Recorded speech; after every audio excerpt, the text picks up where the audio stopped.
BBOR, Black Box Online Radio, coming to you from West Virginia. BlackBoxNed88 on Instagram for the bonus podcast. And just a quick reminder, every Monday is Zodiac Mondays, Wednesday is an Ask Me Anything, that's an AMA, so please drop your questions below for things that you would like discussed here on the show, and Friday is an Anything Goes, any subject is fair game, mostly talking about true crime, serial killers, the Zodiac Killer, but any subject is welcome. Alright, so please share some ideas in the comment section about what you would like to hear about on this channel, and let's get started. Okay, hello everybody, today is Wednesday, welcome to the show, and this is the day where I read off your questions and comments and we have a discussion, but we will get to the Zodiac Killer stuff really soon. However, there is one comment that I'll need to begin with, and it comes to us from Julius, who says, "Good show, but your voice is a little creepy, talk normal," and it's written just like that. There are no periods or commas, so I wasn't quite sure how to read it the first time, but that's what it says. Your voice is a little creepy. Talk normal. Julius is on to something because I have to confess, I'm not a real West Virginian. Right, I know. I mean, I introduced the show coming to you from West Virginia and all, but Julius caught something that my voice sounds different because I'm actually British. I'm from the United Kingdom, across the pond. And this here is my normal voice. This is what I talk like when I'm back in Essex and I'm watching the old man paint pictures of cows. But I don't want to talk like that because I'm here in America now. So I'm just going to keep doing this creepy, I guess West Virginian voice, if that's what you want to call it, because that's what I'm trying to be.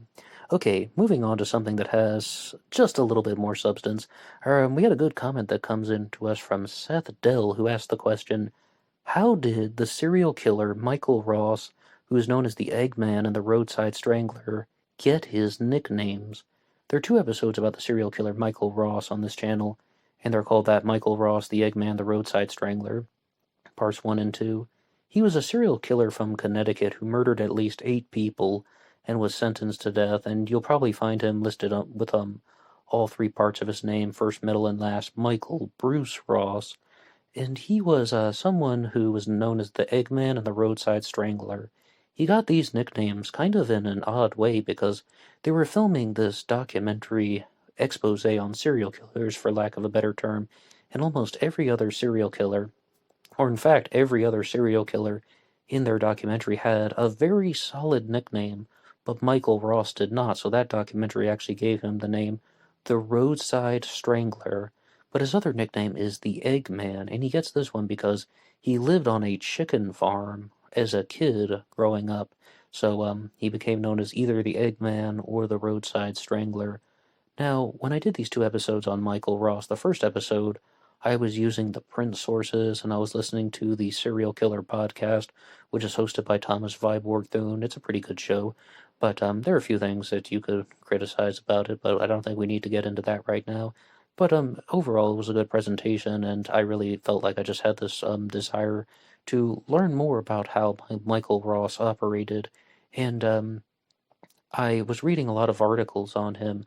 Then, for part 2 of that episode, I wanted to use more of the visual media, and watch the interview with him that's very famous, as well as what other people would say in response to that. And I was reminded of all the reasons why I was trying to stay away from that stuff, because he's just gloating in the interview. It's almost like he knows he's in the spotlight. Now's his time to shine, except for the fact that he's a serial killer and an absolutely despicable person who committed a bunch of heinous murders. So it reminded me of how serial killers can often really express their desire for attention and fame, even though they have done horrible things. But yeah, that's how he got his 2 nicknames, for to keep the long story short. And our next comment is going to come to us from Howard Davis, who has something to say on an old episode called Zodiac Killer Bruce Davis. Bruce Davis was, of course, Charles Manson's right-hand man, and he is now in jail, still in jail to this day, for the murders that were committed through the Manson family. But Howard Davis is the author of the Zodiac Manson Connection, and he writes, Bruce McGregor Davis, not Bruce McGuire Davis to begin. Oh, I have to say that, yeah, absolutely. I got his middle name wrong in the first episode. I referred to him as Bruce McGuire Davis, and I think as I was recording that, I even knew that I had made the mistake, and I was like, wait a second, did I say the right thing? And I've corrected that in later episodes and also apologized for it once again. But Bruce McGregor Davis, not McGuire, denied being the Zodiac. Read those notes. Is there hard evidence? If he were the Zodiac, do you think he would actually say that he was? Then I have some beachfront property to sell you in Death Valley. The worst part about being me is that when I read that beachfront property in Death Valley, well, I wonder what it looks like. Oh, wait, damn it. Howard. But then, to go on, Bruce Davis was sent a letter in prison. These notes that he's talking about is that some guy named Caleb, I don't know his last name, but he wrote to Bruce Davis in prison. He said, hey, these people are saying these things about you, that you were the Zodiac killer, and what is your response to this? And what Bruce Davis did was he made little notations on the sides of the paper about how he thought they were getting the factual narrative about his life wrong. So let's keep going with Howard Davis's comment. I asked a childhood friend of Davis to ask him about being the Zodiac, or what his view is. He told me that he asked him, was he involved in the Zodiac case, or words that to that effect. Davis surprised him by saying, I can't answer that question as I have not been charged with those crimes. Another time he was asked about being the Zodiac, he never denied it, but smiled, and all he had to say was, no, I'm not the Zodiac, as Arthur Lee Allen did in a filmed interview. Same with those notes, so why not say I am the Zodiac killer? Well, it isn't so much about just saying I'm not the Zodiac killer, although I do pay close attention to that because some of the people who have been accused of this, even other people who are in prison, maybe such as Ted Kaczynski, they do not necessarily deny it outright. But what Bruce Davis's notes were, and I did actually was able to get through all of them in a future episode that had come after the 2019 one. I mean, I shouldn't call it a future episode, but it came out in 2020 called Zodiac Killer Bruce Davis Theories on this channel, where I read off his notations, and it's not so much saying, no, I'm not the Zodiac Killer. He's providing explanations about how the narrative about Bruce Davis being the Zodiac Killer is incorrect. They're saying that he's in Riverside, California at this time, and he's like, no, I wasn't. I was in this other place. He is providing an alternative, and Howard Davis has openly said here that Bruce Davis did deny in his own words, no, I'm not the Zodiac Killer, as Arthur Lee Allen did in a filmed interview, and I think Lee Allen's exact words were, I am not the damn Zodiac. So, I mean, if anything, that goes to show you that other people have also denied it, and well, I mean, like, what's your point, Howard, that his speech pattern is in line with someone who you don't think was the Zodiac Killer, therefore it's consistent with the signs of genuine denial? I mean, how would you say that Bruce Davis and Arthur Lee Allen would be the Zodiac Killer? It sounds like he's consistent with signs of genuine denial. So, why not say that he is the Zodiac Killer? With anyone who's serving a life sentence in prison, I mean, people have asked me this question on the channel. Do you think that they would confess to be the Zodiac Killer if it meant that they could use it as a bargaining chip, or just even maybe get interviewed a little bit more, get some more cameras on them while they're locked up?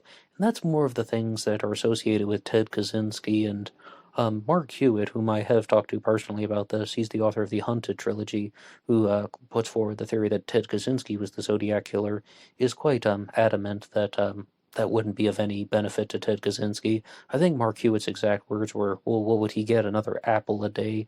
With Bruce Davis, though, there's a very different situation going on because Bruce Davis was up for parole. I mean, you can hear all about the Manson family parole hearings, and then if you ever get to watch any of them, you can see the lovely prosecutor Stephen Kay, and sarcasm, but I think that we'll just read on Howard Davis's comment here because He wants to point out a very key detail that Bruce Davis was accused of, not really accused, but he wasn't in the country in 1968, in the fall of 1968.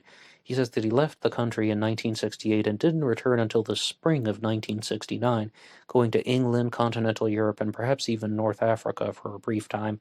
Therefore, he could not have committed the Lake Herman Road murders. That's the biggest refutation to the possibility of Bruce Davis being the Zodiac Killer. And when I did that first episode on Bruce Davis, just called that Zodiac Killer Bruce Davis here on this channel, I was like, I was really getting hunkered down on that and drawing the parallel between Bruce Davis and Richard Kwiatkowski allegedly being in Ireland, but let's just hear Howard Davis's comment on that. As to leaving the U.S. in 1968 during the time the Zodiac attacked a couple in December of that year, I have read many of Davis's parole hearings over the years. He gives different times of departure. Ed Sanders, with the help of an excellent PI, says in his book, The Family, latest edition, that Davis left the U.S. in early December of 1968. More later, it's late. So, I think you can understand what Howard Davis is saying is he could have committed the Lake Herman Road murders in the fall of 1968, December 20th, actually, the last day of fall, and then gone on to England, Europe, and wherever else he was. He's out of the country, right? And he doesn't come back until the spring of 1969. And then there's the Blue Rock Springs shooting 7 months after the Lake Herman Road murders. So that gap has been explained. But I would like to also point out that I have reached out to Howard Davis. I've asked him for his contact info. And in the past, he did say he was up for an interview, but even prior to getting these comments in from Howard Davis, which I do greatly, greatly appreciate, he's the author of the book, The Zodiac Manson Connection. I really do appreciate him writing into the channel and listening at all, but I was planning on doing something with his material before, and that was to listen to his interview on the Tate LaBianca radio program, as well as some of their other episodes, kind of do like a binge listening session, and comparing and contrasting, like how do the ideas line up? Does this make sense? Because that's one of the things that I think we can do, just being in the audience, just being the listener. You're just sitting back and you're like, wait a second, this person is saying this and that person is saying that. What really is going on? You ask the question and then you try your best to find the answer. But I would like to go on to a different set of questions and comments, and I think we can get to one that is a little bit more contemporary, and this is going to come to us from the most recent episode, citing in on the Zodiac Killer book discussion, which is all about the book of that name, written by Drew Beeson. Tom Voigt made the bold statement that Drew Beeson's book, citing in on the Zodiac Killer, has numerous errors in it, 7 to be precise, even before the first chapter. And I'll just read off Tom Voigt's comment about that. And, actually, there's one thing I do need to say as a precursor. He said that there were 7 errors before the first chapter, so I'm the one who requested that he list them out here, and that is that Drew Beeson's mistakes, all 7 errors listed before the first chapter has even begun. Error number 1. Richard Marshall was not born in 1928. He was born in 1926 according to his birth certificate. Error number 2. Darlene Ferrin and Mike Mageau were not shot just after midnight on July 4th, 1969. It happened approximately 24 hours later. Error number 3. The postmark on the August Zodiac letter is unknown and the envelope has never been reproduced. Error number 4. Cecilia Shepard died within 48 hours of being stabbed, not 3 days later. Error number 5. Paul Stine was not shot in the back of the head. He was shot in front of his right ear. Error number 6. The Lake Berryessa location is not in Napa, California, which is a small town. The lake is actually located in Napa County, California. This error is repeated a second time. Error number 7. Paul Stine was not shot in the Presidio, which was a military installation. In fact, he was shot in a civilian neighborhood called Presidio Heights. All 7 errors all 7 errors listed above are from before the first chapter has even begun, and I do thank Tom Voigt for writing into the channel and agreeing to my request to write out his list of 7 points about what he thinks is wrong with the book. But somebody called him out in the comment section, before I give my response, there's another comment that came in from, I hope I'm pronouncing your name correctly, and it's Razan Shuriken. And Razan Shuriken says, I'm curious, aside from the errors he makes with factual information, how do you think Beeson's research on Cheney holds up? Do you think he's researching things that are worthwhile, or do you think that he's going in the wrong direction? Hey, Razan Shuriken, I'm really glad that you posed this question, because that's the stuff that I was really expecting. Not so much about these things, because it appears that these points that he's listed, these errors in the book, are either things that are off by a millimeter, or it's what you do when you play the Larry King card that I was talking about before. Larry King would probably say, so what's the big deal? They're practically the same. I mean, some of these here that, okay, it wasn't 48 hours after the Lake Berryessa stabbing, he wrote 72 hours. I mean, 2 days versus 3 days. It's important to be accurate. I completely accept that. It's important to get the facts right. I get facts wrong from time to time, and I'm open to correction. And when I'm wrong, I hope people will correct me in the comments section. But at the same time, that doesn't change the thesis of his book. The book is about Don Cheney was the Zodiac killer, and this other one here, number 6 on the list, Napa, California, is a small town. Lake Berryessa is in Napa County, not the town of Napa, but the county of Napa. I mean, that doesn't really get to any of the heart and soul claims like the substance of the book. These are more or less things that are just slightly off, and that's why I think this was a great one. But Tom Voigt has responded by saying, how do I feel about someone who pilfered my original research that I provided to everyone for free, and then they put it into their own book that they are selling? Well, I'm going to watch my language. And Drew Beeson discovered that Don Cheney went to college with Paul Avery. Actually, he didn't discover jack shit. It's just that most reasonable adults don't get excited over obvious coincidences. Cheney had nothing to do with Avery's position at the Chronicle, period. Oh, to respond to that directly, I don't think anyone has insinuated that Cheney would have had anything to do with Avery's position at the Chronicle. But from looking at what other people have written about this, not Drew Beeson, but other people in the comments section, even here on this channel, and that one comment that I even read off one time about how somebody thought that Don Cheney was writing the Zodiac letters and composing the ciphers to get the attention of Paul Avery. Well, I think there's a problem with that because Avery was not the original reporter on the Zodiac case. I mean, Keith Power is covering the story, and Avery even was, as I understand it, he was writing the articles which were somewhat skeptical of the Zodiac's activities, and then he had a big reversal after Keith Power was pulled off the case, and then Avery is put on, and he is described as what Thomas Horan calls being the Zodiac's publicist. So, but no one, I don't think anyone insinuates even in the slightest that Don Cheney would have had any influence over Paul Avery's work at the Chronicle. I mean, that's more or less people, again, not Drew Beeson, saying they thought Don Cheney wanted to get Paul Avery's attention. But I think that one might encounter some flaws, but I'm not quite sure what to make of everything associated with the outcomes of the Bakersfield connection. But California could be a very small world, or that Bakersfield connection could have. Our next comment comes to us from Mr. Barlow, who says, the Graysmith mythos keeps Arthur Lee Allen in the Zodiac conversation. And, first of all, good comment, except for one thing. I wish that this had been the Graysmith myth keeps Arthur Lee Allen in the conversation, because how many times do you get to use the expression Graysmith myth? Although Graysmith mythos, that has its own ring to it.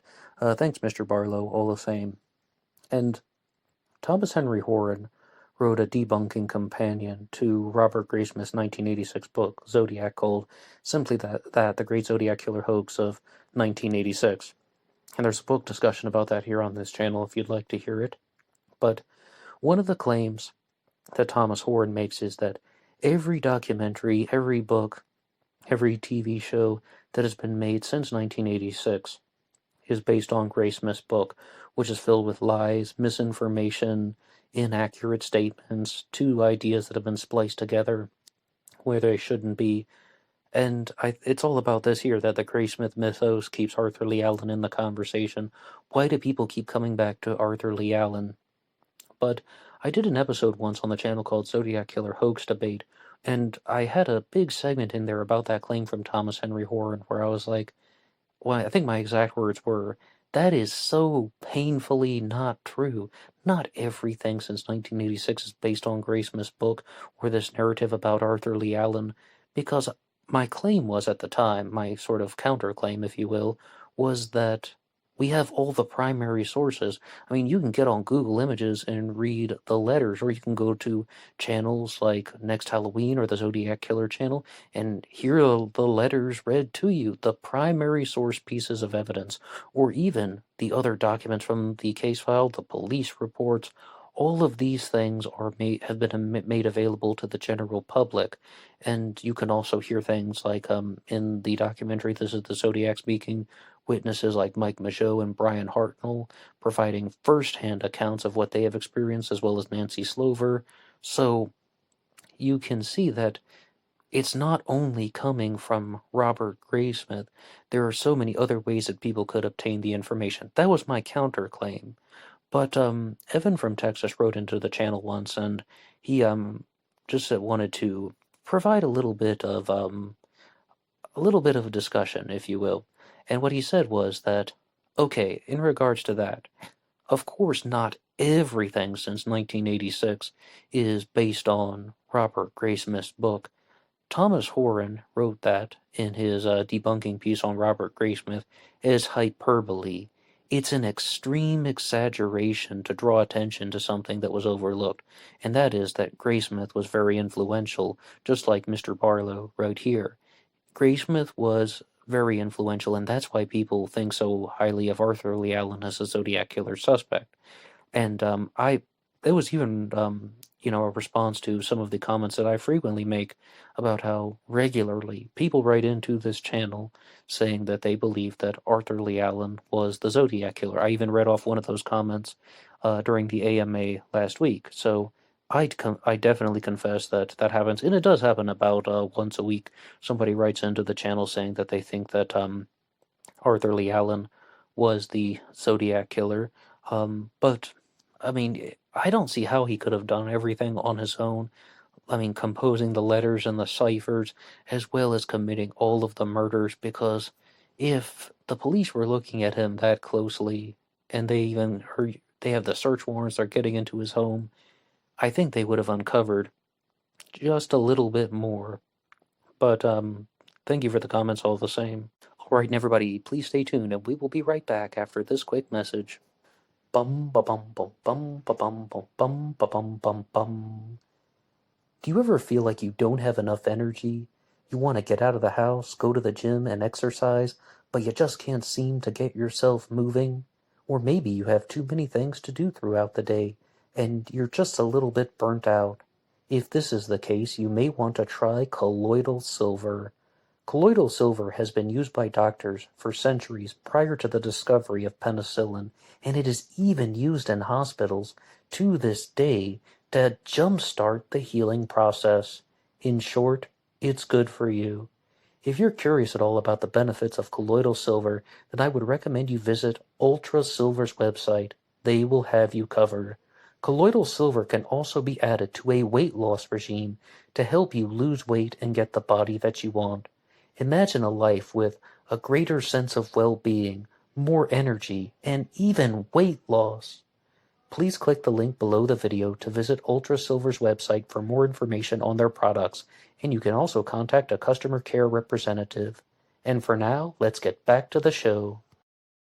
Okay, hello, and we are back. Moving on with the AMA, I would like to go to one comment that was left on the April Fool's episode of BBOR advertisement, but this comes to us from Christ Hindu, who says, Ned, you really got me. I was like, why the hell would Ned want us to share those episodes? And to add some context, the April Fool's episode was you need to go through the old BBOR episodes and find the one on Jim Bob Cooter in his underwear, what is the skunk ape, Slow Joe and Phony Kamala, and why do women like jerks? But Christ Hindu continues, but in all seriousness, Why Do Women Like Jerks was actually a really good episode.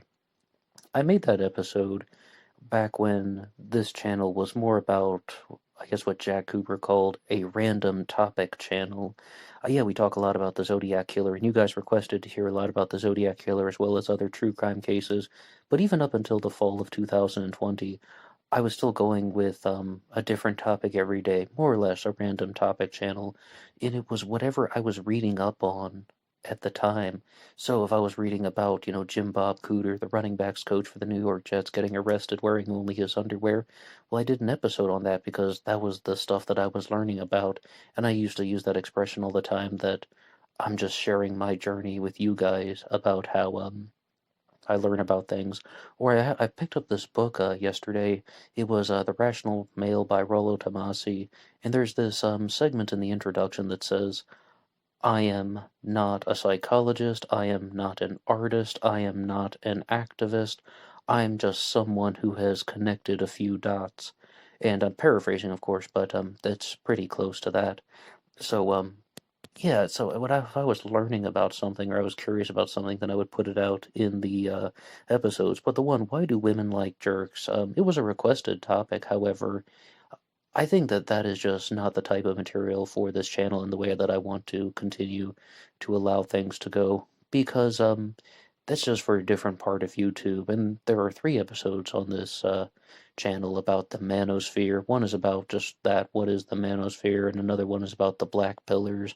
And then this last one, why do women like jerks? I don't even really think that. I was just responding to someone's challenge question. And you can often get pulled into that. But I just don't really think that I have too much else to say about that. But I'm glad that people did check those out. And those were real episodes. I mean, if anyone would like to have a listen, you can go to the April Fool's episode, and they're all put in the description box there. If you want to hear the story of how Jim Bob Cooter got arrested in his underwear, I invite you to listen, but please do not share them with your friends and family. Even I am not that weird to be like, hey, brother, here's something that will make your day better. I mean, like, I don't really know if that's the best way to go about life, but going on to our next comment from Classic Chevy Cat Black, who says, good one, Ned. I'm wondering how all this ties in with people who confess to crimes they didn't commit. I cannot understand why people confess to crimes they didn't commit. What mental issues do they suffer from?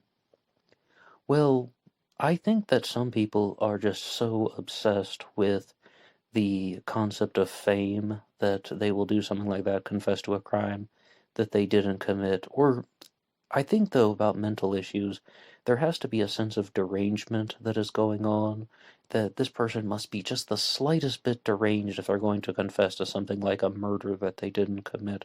So I follow you there, Chevy Cat Black, but I think that maybe even this desire just to be noticed can prove to be overwhelming, and they could be facing some serious jail time.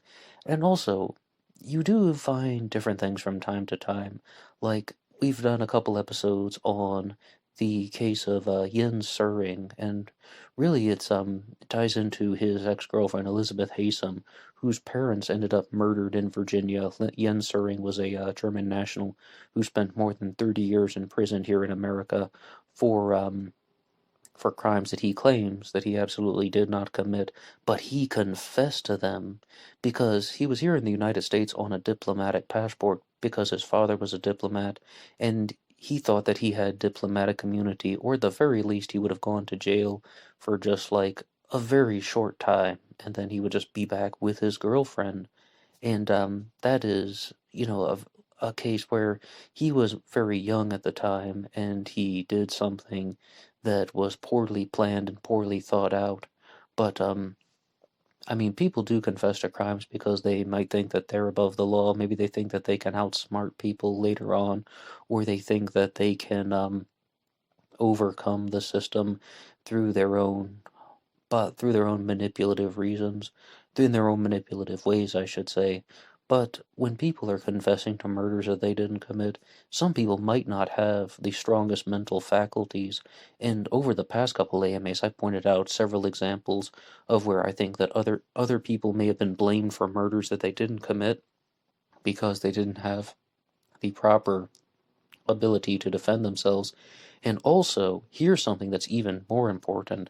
I used to watch the Steve Wilkos show a lot. I almost mispronounced it. The Steve Wilkos show. I hope I said that clearly. And a lot of people would say that they were facing jail time, and the lawyers told them to confess to a crime. Because he would always ask them, "You pled guilty to these charges. Why would you do that if you say that you're innocent?" And they were like, "The lawyers told us to do that." And he would have a cow and he'd start throwing chairs around. But then I was like, I don't really think that's so outrageous. I know they're doing a TV show and they gotta put on a spectacle, but when you watch stuff like Dateline and 48 Hours and Forensic Files, then you encounter these things, especially perhaps more on the Dateline side, where you hear someone saying, if I were innocent, I would have accepted that deal. Like if somebody's facing life in prison, maybe even the death penalty, and they got offered 5 years in prison, you'll hear that from attorneys. They're like, yes, absolutely, I would want my client to take that, innocent or guilty, then they should just accept it. So then people would confess to a murder that they didn't commit, or at the very least, plead guilty to a murder that they didn't commit. Lawyers can be very persuasive in those angles, but some people, I think that they are just used as scapegoats. Other people do want fame, and then maybe some people do think that they're a little bit more manipulative.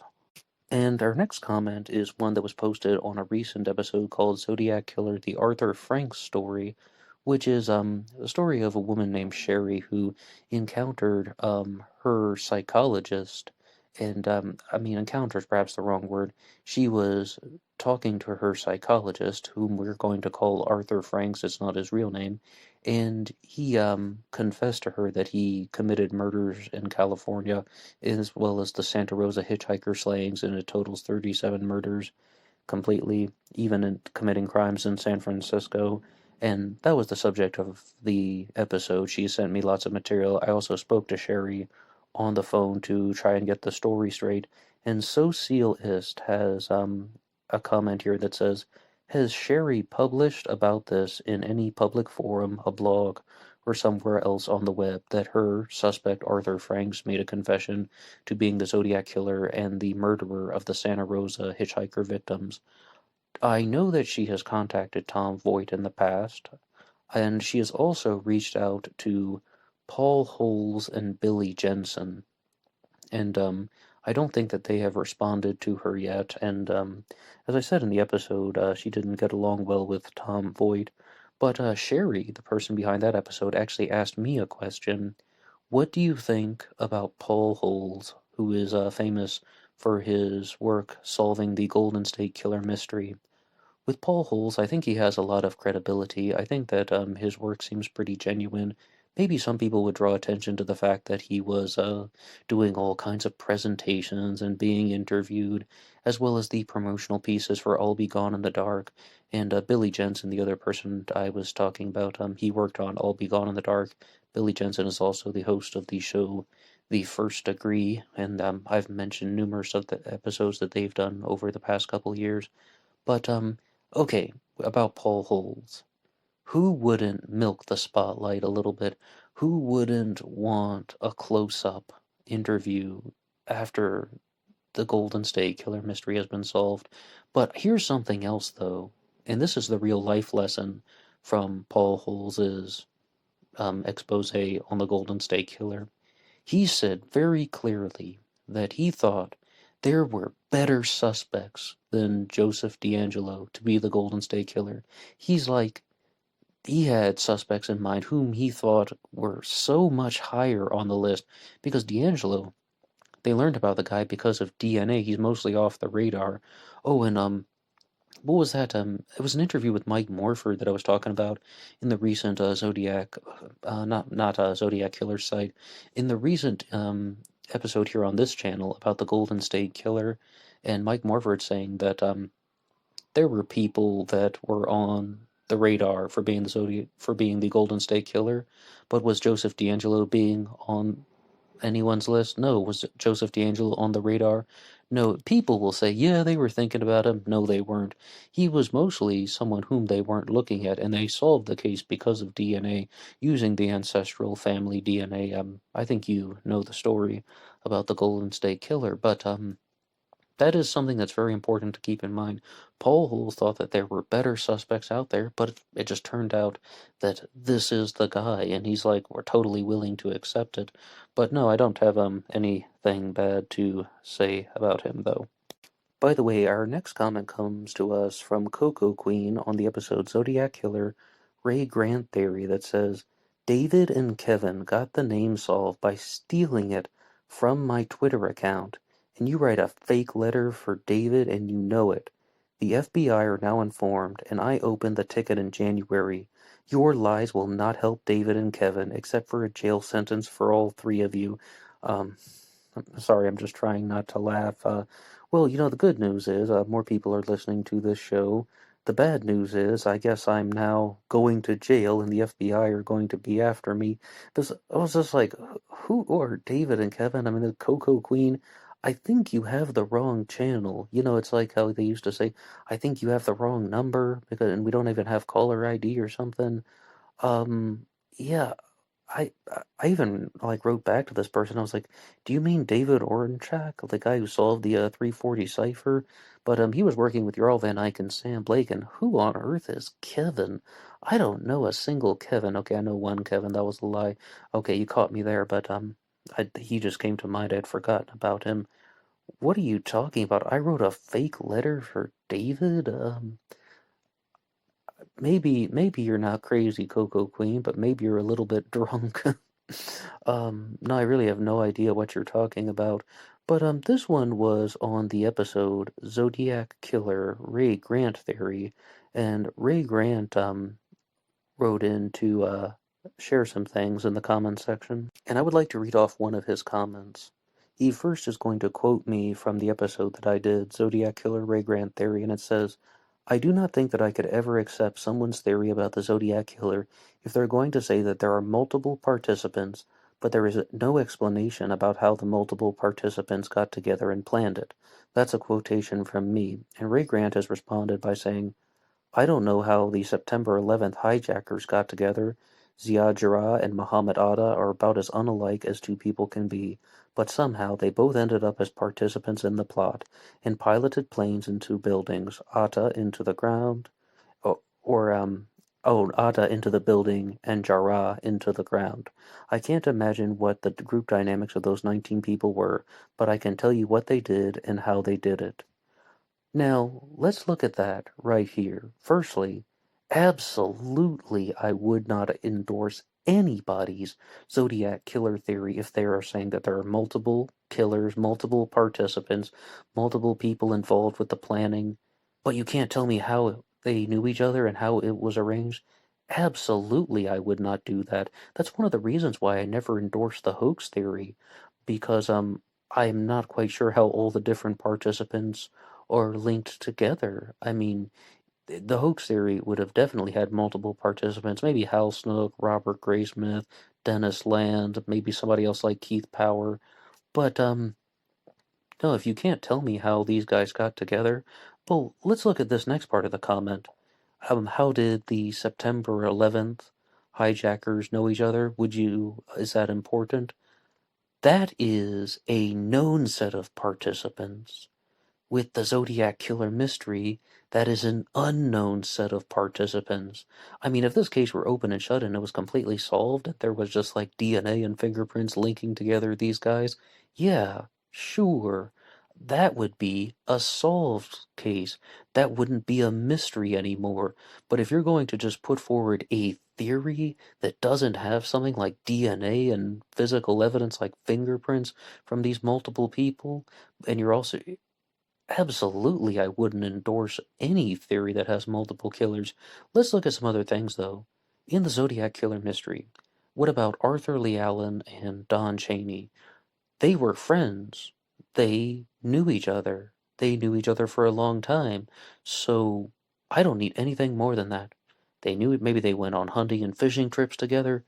Okay, open and shut. I completely can follow the narrative. There is an established connection between the two of them. But if you're going to look at something like the September 11th hijackers as a comparison, we already know that happened, and we already know who was involved with the Zodiac Killer mystery. I think to everybody's satisfaction, it's fair to say that it is an unsolved murder mystery. There are definitely some people out there who believe that they have caught the guy, that they have figured out how it took place, and they are like 99% confident that their theory is correct. But no, I don't think I could ever endorse somebody's Zodiac theory if they're saying that there's more than one participant, but they can't establish some connection between the two of them. I mean, see, like, if you were to have, fingerprints from two people at one of the crime scenes, all right, well, that's at least something that would connect them together. But when someone's just going to throw out names and say, okay, well, maybe this person committed the murders and this person wrote the letters. Well, who, what, when, where, how, why, and to what extent? Oh, yeah, well, we don't need to worry about that, but here's what I think happened. I'm sorry, I don't think I could do that. But our next comment comes to us from Junior Pink, who says, here's one that could entertain the masses. The Doodler, another serial killer here in San Francisco, whom was never caught. He murdered 5 people allegedly on record, but some people think many more died by his hands. He would draw a picture of his victims and then stab them to death. These killings took place in 1974. The original cop on the case was your boy Toski. He was replaced by 2 badass cops in a good way. My boy Toski? I never knew the guy, sorry. But thank you, Junior Pink, for the comment. And there is one episode about the Doodler, the serial killer from San Francisco who was never identified, as you heard, operating in 1974 and 75. But it really isn't the best episode, and that would be an excellent choice for a follow-up. The first time I ever heard about the Doodler, also known as the Black Doodler, mind you, it was from one of those countdown sites, and I was just like, oh my gosh, that's so stupid. That's the dumbest serial killer name ever. Beware the Doodler. I will draw you out of proportion. And I was like, oh my gosh. No, the Doodler is also known as the Black Doodler because he was black. Yeah, but he was a serial killer, was a homosexual, targeted other men, and there is this rather odd MO that he would draw that picture of the victims, then stab them to death. I mean, that really is just something that allows him to stand out. It really is somewhat of a fascinating case, a creepy, fascinating case, and that would be an excellent one to do a more expansive episode on in the near future. It would actually be somewhat of the far distant future. I do confess the topic list is getting rather big, but alright, everybody, stay tuned, and we'll be right back after this. Bum ba bum bum bum ba bum bum bum ba bum bum bum. At this time, I would like to talk about some of the ways in which you can help Black Box Online Radio. This channel relies on your support, and the best way you can help out is just by listening to some more content. If you like what you hear, you can hit that like button, subscribe, and share with your friends on social media. But I should also say that Black Box Online Radio now has a Teespring page, and there will be some links in the description box. Please feel free to check out some of the merchandise that is available. Almost all sizes and colors are listed. So, you can also help out by going over to the Zodiac Killer channel and watching the documentary series Obsession into Darkness, parts 1, 2, and 3. I was one of the contributors for that, and you can see some other great Zodiac content on the Zodiac Killer channel. And yes, there will be a part 4 of Obsession into Darkness at some point in the future. And for now, let's get back to the show. Okay, hello, and we are back. So the next thing I would like to do is actually go over to an email that was sent in by Professor Stewart. Anybody can write the show at blackboxonlineradio@aol.com. And this one says, Ned, I really enjoyed the book discussion you did on sighting in on the Zodiac Killer. I shared this with Drew Beeson, and I thought you might be interested in seeing it too. I've been looking over the police sketches a lot lately and comparing them to pictures of Don Cheney. I've always said that I don't think sketches are all that useful, but I was looking hard at the sketch of the voyeur from Lake Berryessa, and I put it side by side with a picture of Don Cheney from his diner interview that was conducted. I'm trying to keep my bias out of it, but it looks a hell of a lot like Don Cheney, And just a insertion in the middle of this here. There was somebody that was seen at Lake Berryessa earlier in the day prior to the stabbing. He was witnessed by three girls, and they gave they gave an account of a suspicious-looking man, or someone who seemed a little bit off, for lack of a better uh, description. And some people think that that man who has been seen in this earlier composite sketch was the Zodiac killer. Other people simply think that he was absolutely uninvolved. He had nothing to do with this. Someone who was just being a creep in the wrong place at the wrong time. And other people think that maybe he was an active participant and he was trying to act like somewhat of a lookout or location scout, as grim and gruesome as that sound when we're dealing with murders. But to continue with Professor Stewart's email, Cheney often wore squinting like he needed for glasses with his. That's what it says, though. Cheney often wore. Oh, he has the expression that Cheney often wore squinting like he needed glasses. Excuse me, I misread that. His lips were pressed together, which is exactly how he looks in the photo. Probably wouldn't hold up in court, but what do you think? I'll attach the image I'm referring to in this email for easy reference. And I thank Professor Stewart for that, but I actually had a question for Professor Stewart because he sent me this image, and I was like, on a scale of 1 to 10, how likely do you believe that it's Don Cheney in that sketch? And you can see the image that's been going up and down here. How likely do you think it is that that is Don Cheney? And Professor Stewart's reply was, on a scale of 1 to 10, I'm at a 9.2. Drew's incredible research has done a lot to convince me, and he and I have kicked around some things and I still had questions about and found satisfactory answers. I also leave room for other possible candidates. I remain open-minded about candidates that people bring forth until I've heard their evidence and can judge for myself. With Cheney, I've always thought that he was a bit slimy, but that's not a crime. And most people suspect something about Don Cheney. I suspected it. You suspected it. Whether other people think, hey, isn't it strange that this guy says he may have licked Arthur Lee Allen's stamps and envelopes? That's weird. Or does anybody think that those accusations of molestation against his daughter are a bit odd, considering that he didn't call the police? Or how about the fact that he's just providing all these hearsay confessions and testimonials about the things that Arthur Lee Allen did wrong? Yeah, slimy. Absolutely. Even if it turns out that Cheney is not the Zodiac killer, slimy, yeah, but it could also be significant of a much greater involvement in the Zodiac killer mystery. And if anything, though, I think Drew Beeson really has highlighted how Don Cheney was so influential on the entirety of this mystery, and that is I am paraphrasing something that he has shared on his show, The Zodcast. It's just a statement that I agree with. Now, on to the next line here. So right now, I'd call him as my top suspect. I would like to think that there's one caveat, though. I do think Arthur Lee Allen had some kind of involvement. I don't know what that kind is, but it's just in the mix, and it could be a little bit beyond Cheney's patsy. He might have been an idea man, someone who Cheney drew inspiration from or bounced ideas off of. There's that word, though, bounced used in that context, huh? Or he might have mailed letters for Don Cheney. I couldn't say exactly, but Allen has some role in this. All right, thank you, Professor Stewart, for the emails, and anybody can write the show if they have some things to share about any subject, really fair game on the channel. And with these AMAs, I often begin them with a borrowed question, but in the recent ones, we've been moving the borrowed question to the end. And because we have been talking about narcissism, or I guess I read one article on narcissism from Quora that asked the question, and they've been sending me a weekly question about narcissism, which is perfect for the AMAs. So the one they sent in this week was, will a narcissist ever leave you? And I was like, wow, talk about dramatic. Will a narcissist ever leave you? And if I could take a stab at this one, I would say, oh, yes, absolutely, because first of all, there are a lot of psychologists in the world, and there are a lot of commentators in the world, and like what we said at the beginning about just people trying to connect dots, there are even more of those.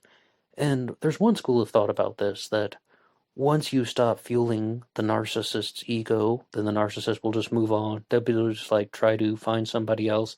And depending on the experiences in their life and their upbringing, they may not even care, they may not even bat an eyelash, they may be just sort of like, whatever, time to find another person to project my narcissistic tendencies on.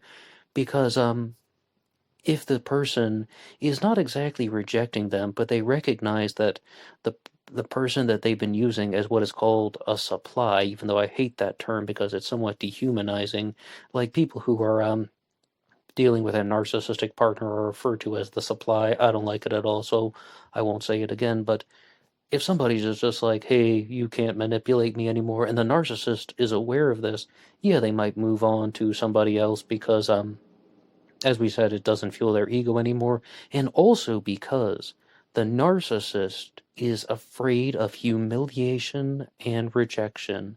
In some way, somehow, maybe not even on a conscious level, this person is going to be thinking that if I keep talking to this individual, I'm going to be either humiliated or rejected. But in many cases, I think that narcissists can often be very aggressive, and they are definitely going to be able to cause conflict, even if it means that it's going to continue involvement and engagement. I mean, some people think that the narcissist wants to have control and they will refuse to give it up. I mean, I said people are divided, right? So we said the first one is once you stop feeling their ego, then they will just walk away and be like, whatever. But because people are different, the other school of thought is, or the other observations that people have made is that the narcissist is going to try and fight tooth and nail to the end to get you to stay. I mean, absolutely not, because they will view any sort of pushback or any type of resistance as someone trying to reject them. And as we said, seems like it is somewhat of a widely accepted fact that the narcissist is trying to avoid humiliation and rejection, so they are just going to fight. They are going to start just making excessive phone calls, maybe practically even stalking. But there's an episode on this channel called Fruit Psychology, believe it or not. That talks about red berries, blueberries, lemons, and limes. These are the ways that I identify a set of behaviors. And I did say that there is this personality type called the red berry, where it's a very hierarchy-oriented individual, and somebody who is going to be like almost worshiping the alpha in the group, worshiping the leader of the pack, and just really, really kissing ass to the person who is the most dominant individual in the group. And they don't care at all about the person who is below them on the dominance hierarchy. The thing is, though, just because someone isn't the leader of the pack, it doesn't mean that they're immune from things like narcissism. Absolutely, that person could be a narcissist. And there are many types of narcissists out there, like narcissistic personality disorder versus being a vulnerable narcissist. Or in some of these internet psychology discussions, people will simply refer to somebody as a narcissist, meaning that this is a person who thinks that they can do no wrong. I mean, there are many types of definitions, and that's why I even did an episode once on the channel called What is a Toxic Personality? Because every source that I was reading had their own definition of a toxic personality, and especially when you're dealing with people like me, even who aren't clinical psychologists or any type of scientist by any means. But so the definitions are really going to vary. But does a narcissist ever want to leave you? Will the narcissist ever leave you? I think in many cases, yes, and they probably wouldn't feel an enormous amount, because here's a commonality between the narcissists that are going to leave you and the narcissists that are going to fight tooth and nail to keep you there. It's all about the game. I believe this, that this is just a game to them. And if that's the case, they're like, people can get bored with a game, right? I don't want to play this game anymore. It's like, oh yeah, that person that I was using just to fuel my excitement, I no longer find this exciting, so they walk away, they don't bat an eyelash. Yeah, whatever. I mean, it's dehumanizing, and this is the problem. This person has a genuine psychological issue, and that's bad, and they perhaps need to get it corrected through various forms of therapy. But on the other hand, the narcissist who is trying to fight tooth and nail to keep you in the relationship or just keep you involved with them, they are a sore loser. Yeah, they view it as a game and they're like, I absolutely cannot lose.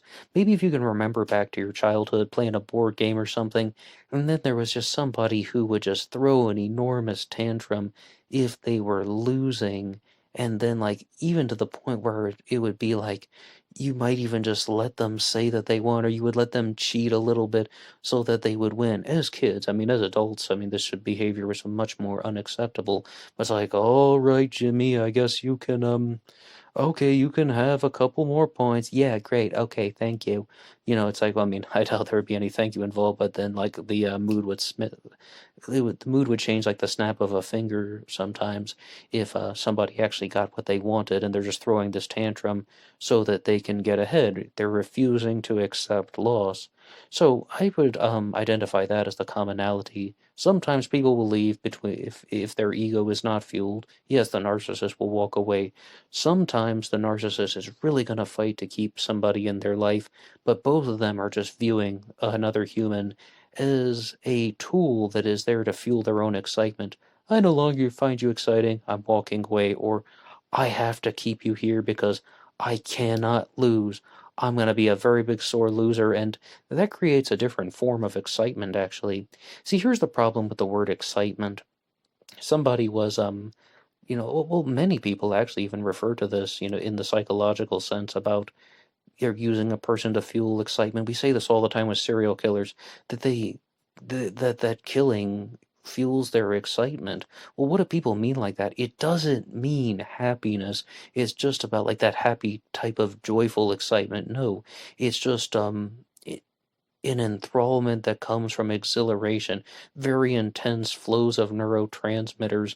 And I heard something recently on a podcast where they were saying that dopamine isn't even the thing that fuels excitement. What happens is dopamine is the precursor to a large stream of endorphins, and that releases the those positive feelings that come from positive excitement.